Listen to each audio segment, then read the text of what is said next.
Respecto al tema del crecimiento de la economía, lo habrás escuchado a Sánchez decir que España va a ser el país que más va a crecer de la Unión Europea en 2021. Y aritméticamente tiene razón. Lo que él no dice es que ese mayor crecimiento, esa mayor recuperación, porque crecimiento no hay, porque vamos a recuperar menos de la mitad de lo que caímos el año pasado. Lo que te decía, la recuperación de este 2021, si es más vigorosa en España que en otros países, es porque en España el hundimiento fue mayor. Y lo mismo, ese impacto va a hacer que también el año que viene España aparezca aritméticamente como el país de mayor crecimiento de la Unión Europea. Por un lado, uno dice, además de este efecto base de comparación, es decir, el nivel que nos dejó el hundimiento, hay algunos otros elementos que apoyan el crecimiento de la economía, que son básicamente dos. Dos son los elementos comunes a todos los países de Europa. Uno es la recuperación vigorosísima de China y de Estados Unidos, que tiran, eso sí que son dos locomotoras que tiran del carro, y por otro lado, la política monetaria, que ya no hay adjetivos para calificarla, de súper, ultra, mega expansiva del Banco Central Europeo, que, si bien por un lado alienta el crecimiento, por otro lado tiene toda una serie de riesgos que, bueno, ahora no da tiempo para comentarlos.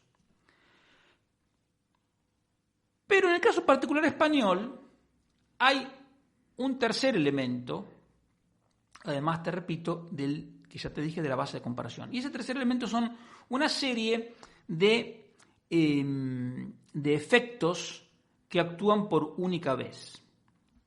Primero, hace un año había 3 millones de personas en ERTE. Ahora hay 500.000. Por lo tanto, hay 2,5 millones de personas que salieron del ERTE que ahora cobran más que hace un año.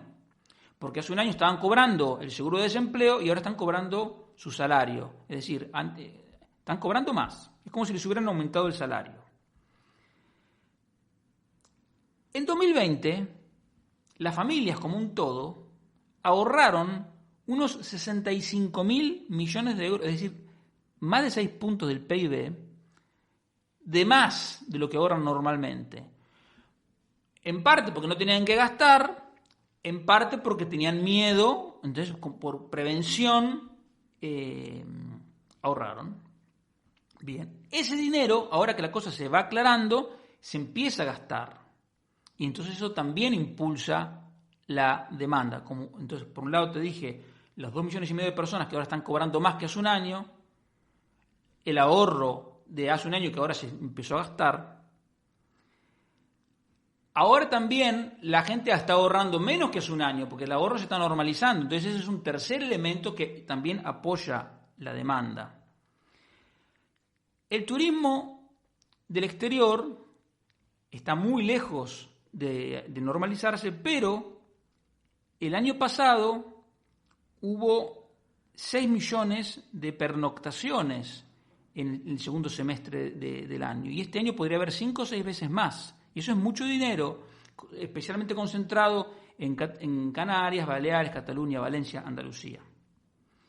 Pero es otro elemento, es decir, la normalización parcial del turismo del exterior. Y el quinto elemento es el gasto público, que hasta el primer trimestre siguió aumentando y el déficit siguió aumentando, por lo tanto siguió impulsando la demanda. Como te digo, esto también tiene sus complicaciones por otro lado, pero si estamos hablando de crecimiento, ese aumento del déficit fiscal tira de la demanda.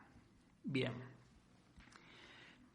Estos son los efectos de única vez del 2021. Pero en el 2022 va a haber otros, porque el primero es que el turismo del exterior muy probablemente ya va a estar totalmente normalizado. Es decir, que se puede multiplicar por 5. Es decir, se puede multiplicar por 5 y otra vez por 5.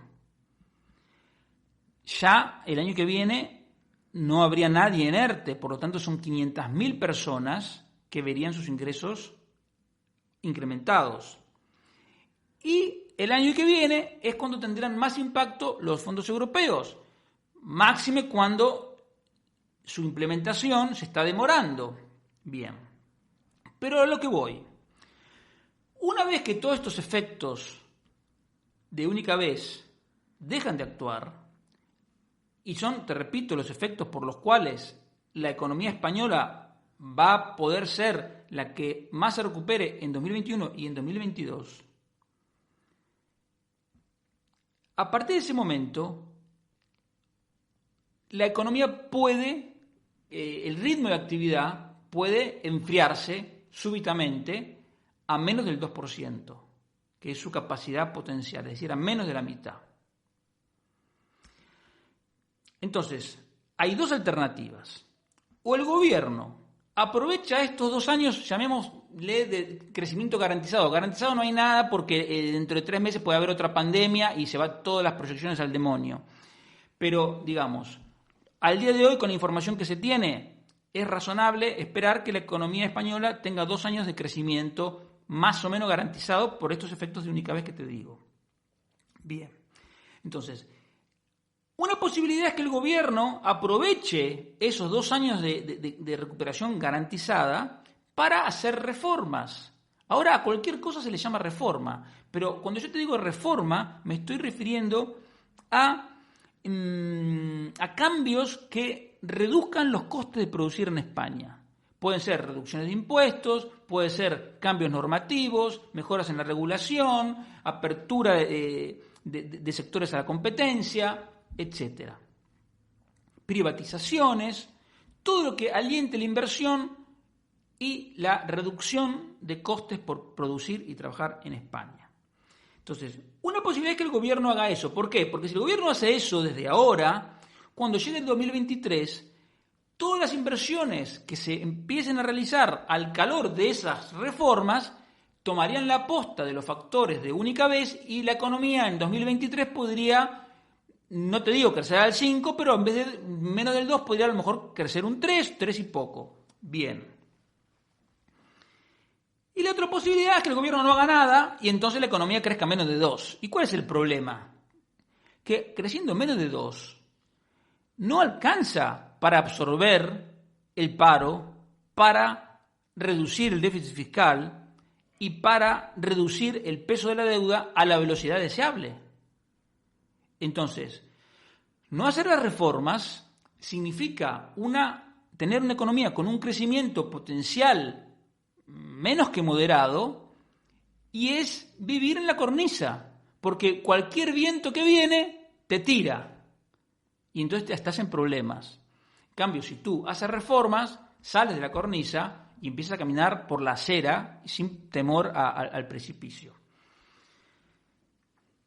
Pero hay más. Hay más cosas por las cuales, si estuviéramos gobernados por gente, digamos, por estadistas y no por políticos de quinta categoría, digamos, se lanzarían a hacer reformas. Porque en el 2023, las reglas fiscales de la Unión Europea van a estar plenamente vigentes. No te olvides que estas reglas, que son la de tener un déficit fiscal de menos del 3% y una deuda pública de menos del 60% del PIB, se suspendieron para que los gobiernos pudieran gastar lo que consideraran oportuno por el tema de la pandemia. Bien. Pero en 2023 viene la Comisión, bueno, en realidad en 2023 no, antes, ya en 2022, te van a preguntar, oíme una cosa, el año que viene hay que empezar a enderezar esto, ¿cómo vas a hacer?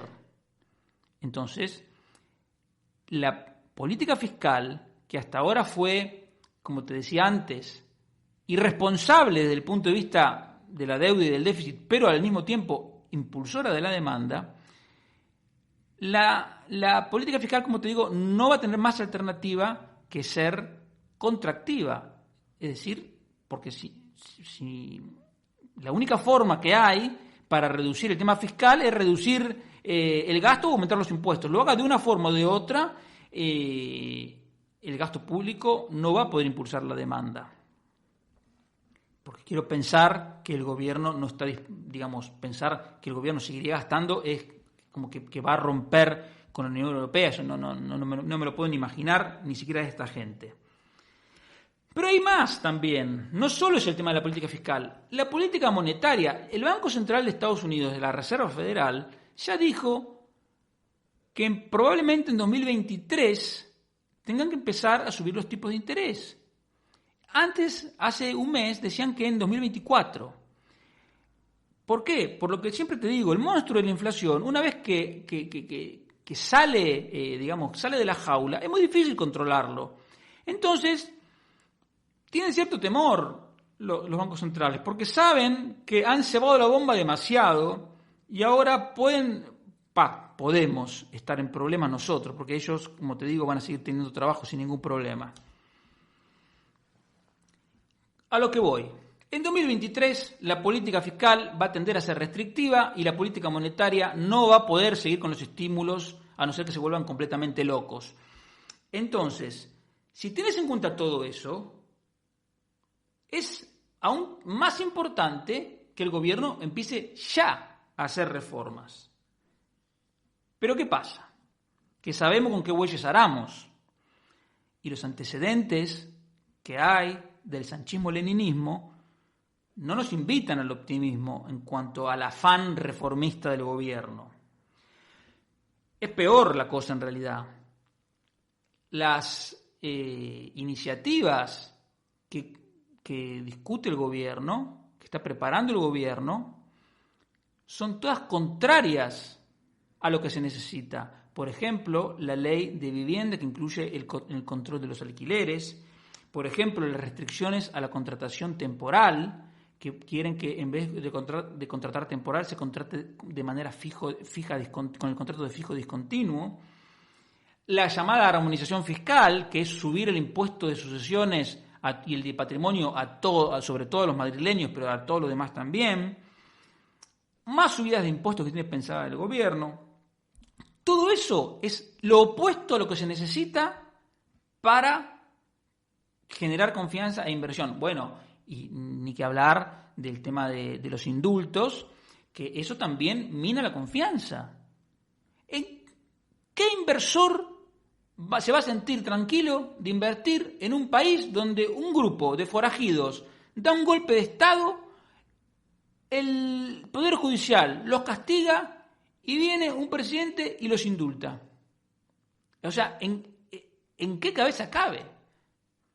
Bueno, entonces, eso también es un golpe a la confianza. Entonces, si tú sumas eso y todo lo que te estoy diciendo de contrarreforma, bueno, y siempre te menciono las ganas que tienen de voltear la reforma laboral, etcétera, las contrarreformas que han hecho en el sistema de pensiones, donde anularon el factor de sostenibilidad, volvieron a actualizar por el IPC. Por cierto, ahora la inflación subió y como a fin de año la inflación sea más alta, va a ser otro agujero de dimensiones siderales en las cuentas públicas. Todo por la irresponsabilidad de la gente que nos gobierna, que sabe que hay 10 millones de votantes que son pensionistas y por eso les subsidia el inserso, por eso les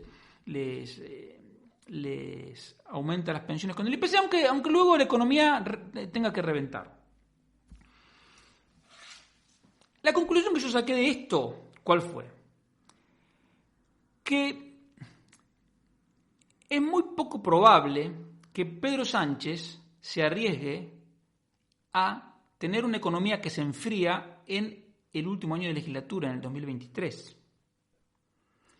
Entonces, hay dos alternativas. O el gobierno hace las reformas para que la economía pueda crecer más, y entonces poder seguir teniendo creación de empleo, etcétera, pero parece que el gobierno no tiene ganas de hacer esas reformas. Y entonces la alternativa ¿cuál es? Que adelante las elecciones a 2022. Porque si las adelanta en algún momento de 2022, la economía va a estar en el pico de la recuperación y Pedro Sánchez puede intentar cosechar eso políticamente y a lo mejor tiene suerte. Obviamente, los problemas de la economía seguirían estando ahí, los problemas de fondo de la economía, las reformas seguirían siendo igual de urgentes. Pero ya sabemos que los políticos, esas cuestiones no van con ellos, y mientras ellos puedan asegurarse 4 años más, luego ya verán cómo van tirando con esos otros temas que a nosotros sí que nos preocupan.